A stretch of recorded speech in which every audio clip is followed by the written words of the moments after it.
Hello, my wonderful viewers. Welcome to my platform. This is Linda's TV show. If it is your first time of coming across this channel and you like what you see after watching, please subscribe, put on your notification bell, set it to all notification. In that way, you'll be able to get notified each time I upload a new video, even those without notification.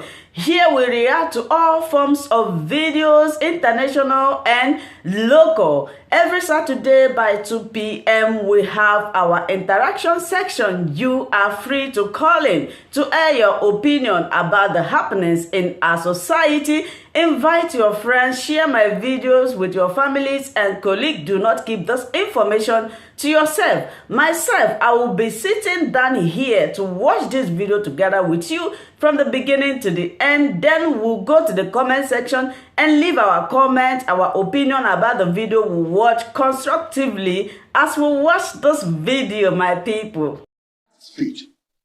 You told Nigerians, you said, and I quote, "The persistent insecurity in certain parts of the country now threaten or unravel the incremental gains achieved. Did you envisage the enormity of the task when you promised to tackle insecurity as President and Commander-in-Chief of our country?" Well, I think you can recall that when I was campaigning, right, 2015, there were three fundamental issues: security, economy, and fighting corruption. And for Nigerians to be fair to this administration is to try and find out, from the time we won the election in 2015 to now, in the three promises we made: improving security, improving the economy, and trying to fight corruption. Well, securing the country in the northeast, if you ask anybody from Borno State, from Yobe State, from Adamawa State, there were a number of local governments, about 18, that were in the hands of Boko Haram. None of any local government now is strictly in the hands of Boko Haram or ISWAP. So, in that respect, we have done something. In the economy, don't forget, and I challenge so many people to go and check with the central bank or NNPC, the production from 1999 to 2014 was 2.1 million barrels a day, average production, at the average cost of $100 American per barrel. When we came, somehow the militants were unleashed in the south. Production went down to 500,000 barrels a day. And I think by some fabulous coincidence, the price again collapsed to about $37 per barrel. But look at what we did within the time frame and the resources available to us relative to the government we inherited from. Well, the economy and security are two very pressing areas, Mr. President, and I'm sure that over and over again we'll keep going there. You talked about how the militants were unleashed. Some people will say that President Erdogan also faced that crisis when he ascended, when he became president, and that was one of the reasons why he had to, come up with the amnesty program. But I'll take you back again to security. You've spoken about the progress we've made in the Northeast, and that is true. The camps are being emptied. The Northwest continues to be of concern, where we see bandits, unleashed in many parts of the Northwest, sometimes getting to the north central of the country. Would you say that we understand fully the problems we're currently facing in terms of security in the Northwest? In the Northwest, it's the same people, the same culture, stealing each other's animals, killing each other, burning villages. So I think the only language they understand, we discuss it thoroughly with the law enforcement agencies, the service chiefs, the Inspector General of Police, is to go after, the terrorists. We label them terrorists, and we are going to deal with them with such. And I believe if you go to those constituencies in the Northwest and North Central, within the last 4 weeks, there are improvements in the security. There is improvement in the security. It is true. I mean, because the farmers' herders crisis was one that was a big challenge a few years back and maybe a few months back as well. It's come down somewhat, but some people are attributing it to the seasons. They think it's about the weather. And that now that we're entering the peak of the dry season, perhaps we could see a resurgence again. Would you say that we have dealt with that problem once and for all, or do you fear that it could rear its head again? We cannot do much about the weather, but about the security, we have taken steps and we are seeing the results, and we thank God for that. For the weather, we can only pray and hope that the weather they are mentioning, the climate change and so on. Nigeria, we are very susceptible to such issues because of our population and the size of the country. Population is the size of the country. I made that reference to weather because, you know, people believe that when things get dry up north, that's when you begin to see the herders coming down south, and that's when we see the resurgence of the conflict between farmers and herders. So that's why I made reference to the weather. Do you think that that has been sorted once and for all? Yes, the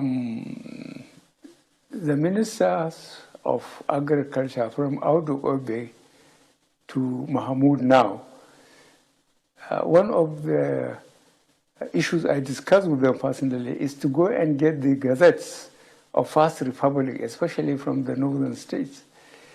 There are cattle routes and grazing grounds. And the cattle rearers are confined to those areas. Those that go outside that one are arrested, and farmers are encouraged to come and lay their claims. If they don't have the money, their cattle were sold, and the farmers are settled. So we said we have to go back to that system again to try and make sure that we prepare the grazing areas, dams, windmills, even veterinary departments, so that the herders don't stray into people's farms and into the towns and so on.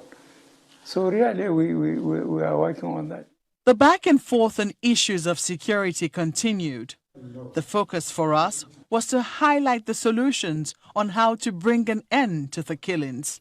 The concern here, Mr. President, is finding a lasting solution. What in your mind do you think can help bring a lasting solution to these issues, herder crises and the issues of banditry? There is a problem of culture. And problem of culture, you have to study it to understand it. The life of normal herders, the ones with a lot of kids, they depend entirely on them.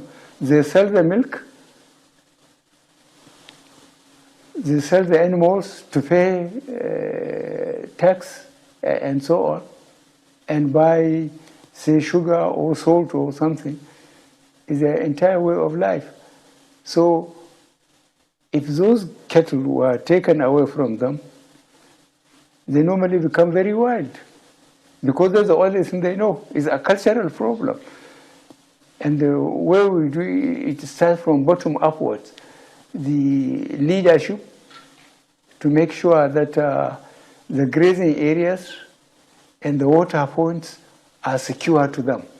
That they don't have to go through some people's farm to go to the water points. Once, say, you have got 50 cows. After eating grass, they will just head where to drink. If a governor, for example, suggested that we need to bomb these bandits in their forest, are you looking in that option of full military assault on them? Because what is on the minds of an average person in the Northwest is to see a situation where these bandits are taking out totally the kidnapping, the killings of innocent Nigerians in that region. Well, I told you what we have done. We met at least 4 times with the service chiefs and other law enforcement agencies. Each meeting taking at least 4 hours. We have discussed thoroughly what to do with the situation. Luckily, I have a military background from the civil war to now. So we discuss on what we understand, and we try to secure and make it safe for the leadership at communities level. Because it's very important, the best intelligence, you get it from the local leadership, because they know who is who in their areas of responsibilities. You have to talk to them, but you must make sure they are safe, because the bandits, or whatever we call them, they can be a source of insecurity to them or to their members of the family, and we are very conscious of that. But I ask you to please try and check within the last 6 weeks, and so there is an improvement in the Northwest and North Central. I probably want us to move, because of our time, to some other areas that are also very important.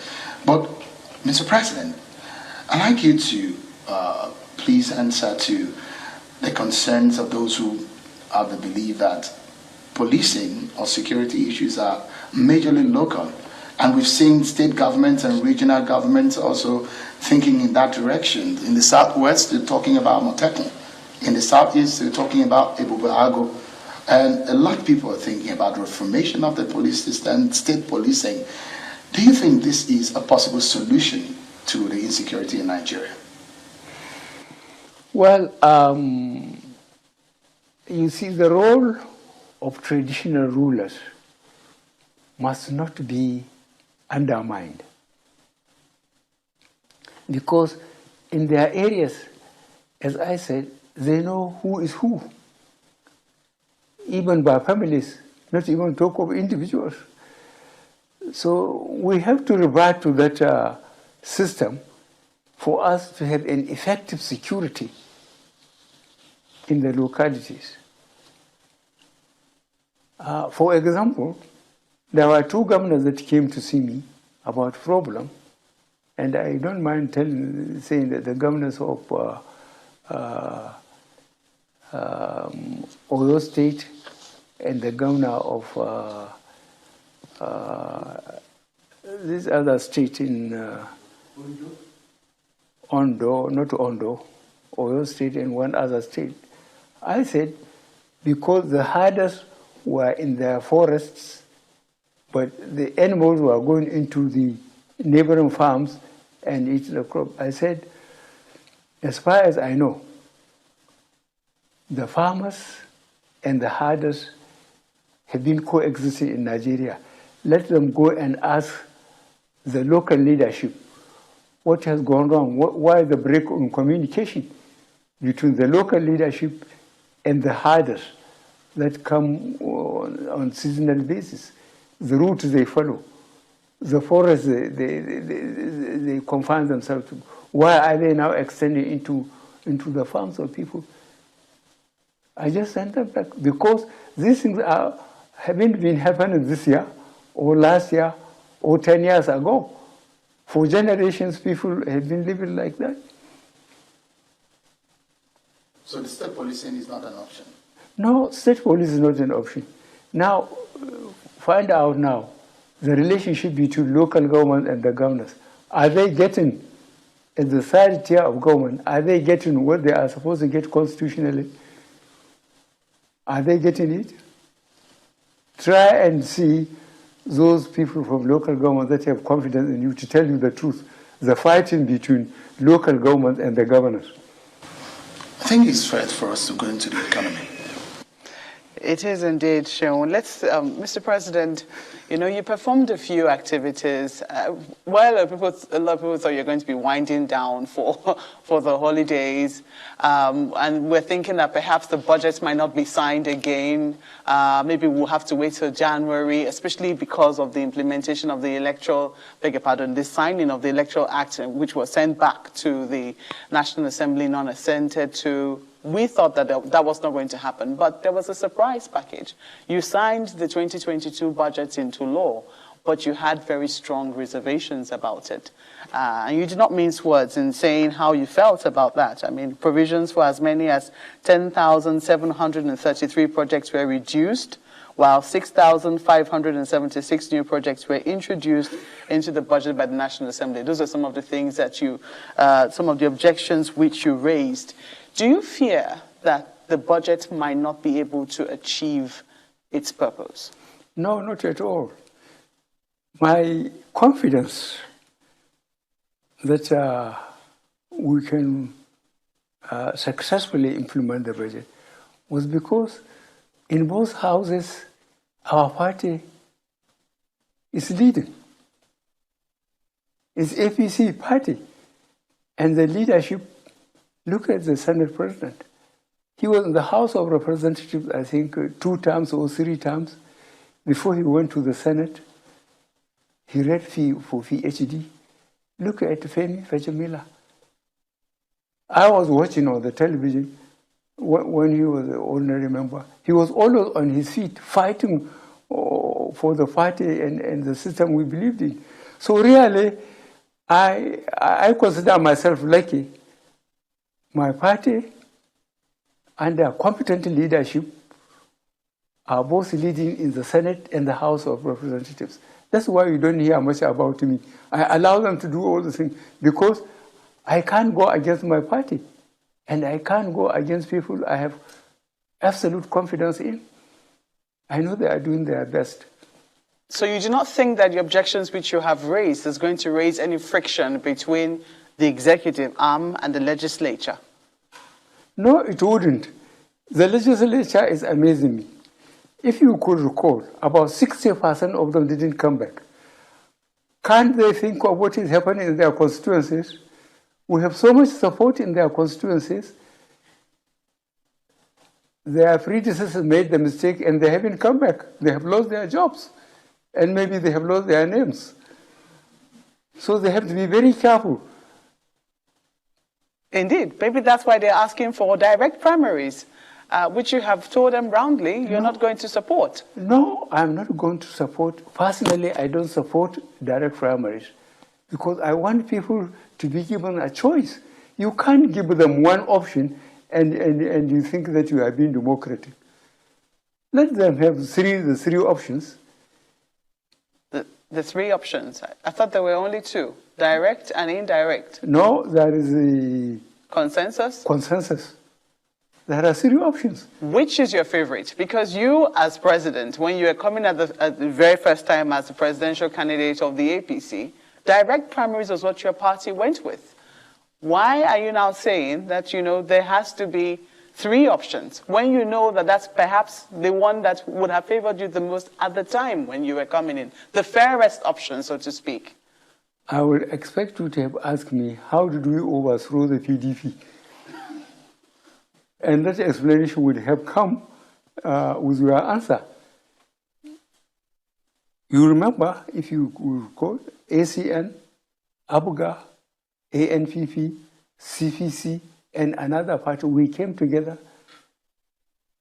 PDP was so overconfident that they thought they would rule Nigeria up to the end of time.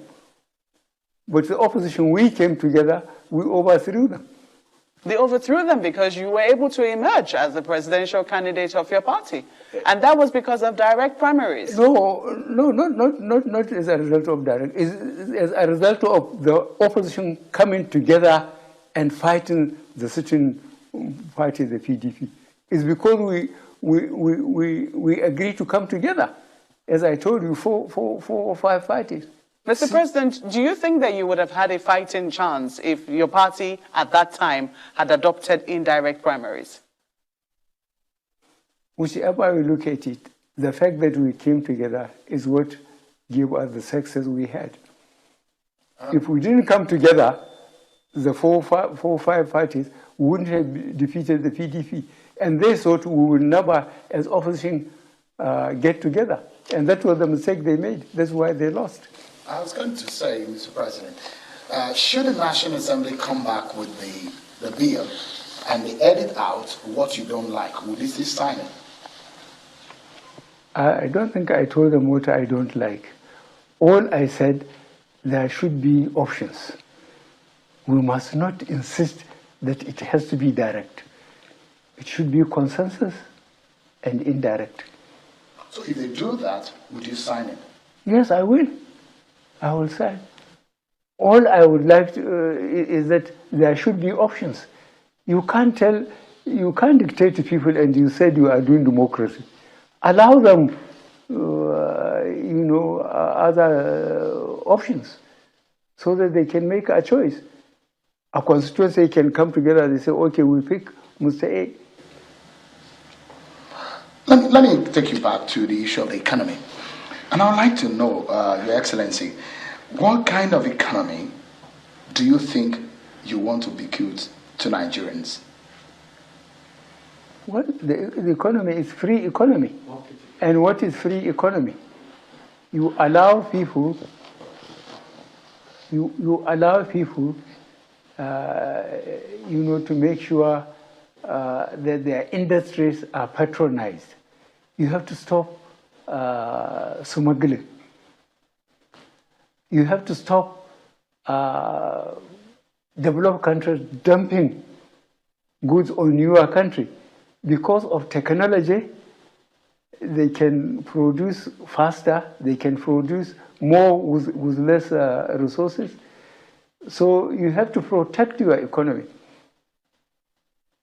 That was why ECOWAS and any other organization, either within the system of ECOWAS or within Africa, we have to make sure that we have encouraged our own industries for employment, for using our own resources, and for security. Because we are so far behind in technology, if you allow dumping, I'm afraid unemployment, especially in the case of Nigeria, where we have a large population, you are going to have trouble. So when you announced today that Dr. Doyin Salami will now be advising you on the issues of the economy, what specific role would you, because he's the head of your Presidential Economic Advisory Council, in what specific areas do you want him to play? Is he going to double as the head of the Economic Advisory Council and the economic advisor? Yes, he's going to do that. He's capable of doing that. We have watched him. For example, the last time he briefed us, when I say us as the Executive Council, we found out that Nigerian arable land, only 2.5% of Nigerian arable land is being used. Yet people are shouting of unemployment. If we have invested more in agriculture, look, when we closed the border with Benin and Niger Republic, we stopped importation of rice. Now Nigerian, we produce the rice we need and we even export. So really, we have to exploit our own capacities. And Dr. Salami, it was fantastic. He is so committed, and economically, I think he's already a professor. We need him, and he's so committed and patriotic. Why has the provision of regular electricity eluded several presidents? The Buhari administration set out in the beginning to fix this. But what has now gone wrong? One of the former heads of state, between that time, was bragging that he spent more than 15 billion American dollars, not naira, on power. Where is the power? Where is the power? You once asked here in the villa, where is the power? Are you happy with where we currently are with the state of electricity in Nigeria? I am not, because I've identified that no country can develop without infrastructure. And infrastructure means roads, rail, power. These are three leading ones. And we are working very hard. When I say we, I mean this government, we are working very hard on the roads. Try to imagine what was happening even between Lagos and Ibadan 6 months ago and what it is now. And now we are doing from Lagos to Kano, the rail road from here to Kaduna to Kano. So we have to have that infrastructure right. And then Nigerians will mind their own businesses. But when the infrastructure is not there, the roads are not done, the rail is virtually killed, there is no power. What do we expect people to do? Mr. President, in all honesty, there's been some work which we can see in roads and rails, but power is a big question. We've been told we have 13,000 installed capacity. We've been told, TCN, as a transmission company, can do about 7,500. But we know that constantly, for a long time now, all we have had on the grid is 4,000 megawatts. What exactly is the problem with getting electricity, to increase and to the homes of Nigerians and businesses? Well, let us try to answer the problem first. TCN is 100% government. Sure. But we inherited what they call discourse. They almost divided the country almost based on geopolitical zones. What was the basis? I still couldn't find it. The people that own them, who are they? They are not electrical engineers. They don't have money. It's just a political favor. And to remove a system and reintroduce one is no joke. Luckily, we have the TCN, and that is transmission. And if we can get our technology right, with the plenty of sunlight we have, all we need are panels all over the place, and we cut the cost on transmission and the likelihood of sabotaging the lines and so on. You asked, we're still staying on the economy just for a few minutes. You announced an economic projection plan that of lifting 100 million Nigerians out of poverty in 10 years. Mr. President, where are we on that? How many people have been lifted out of poverty so far? I can't tell you offhand, but I'm telling you that we are acutely aware that Nigerian population 35 years and below are the majority. And they don't care how government is going to make it, let them get job for them. But I've just told you that land, only 2.5% of the arable land is being cultivated. So we are going to turn our attention for the time remaining for us to agriculture, but clearing land, machinery, and so on. Probably, unfortunately, there is political problem. In the south, there is problem of land ownership. Very serious one. It's based on families and the ruling classes and so on. But luckily, mostly in the north, that is, all land belongs to government. So government can take areas and so on. So I think for the time remaining for us, for the 17 months, we'll turn a lot to agriculture.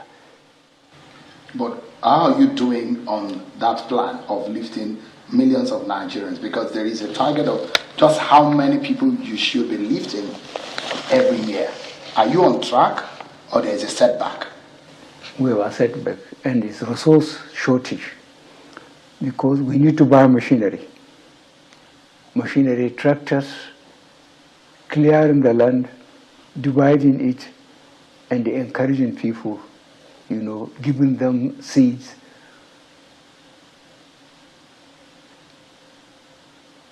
And fertilizers. And that costs money. There are a lot of Nigerians, millions of them, who might be watching this interview right now, Mr. President. I know a lot of them might be wondering just how well you understand their sufferings.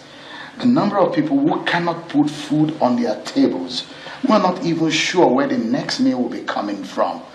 How much of these pains would you say you are aware of? I'm absolutely aware of it. But as I said, look at the vastness of Nigeria. Only 2.5% of the arable land is being used. we realize it's rather too late. But we have to go back to the land. So we imagine that you'll be doing that very aggressively then. Well, we have started. Remember? Thank you so much for watching this video together with me. Like I said before, if it is your first time of coming across my YouTube channel and you like what I do, please subscribe, put on your notification bell, share this video, leave your comment in the comment section. You are free to criticize, but let us do it always constructively. Remain blessed. I appreciate your massive support and I love and cherish each and every one of you. Until I meet you again in my next video, for now we say bye-bye.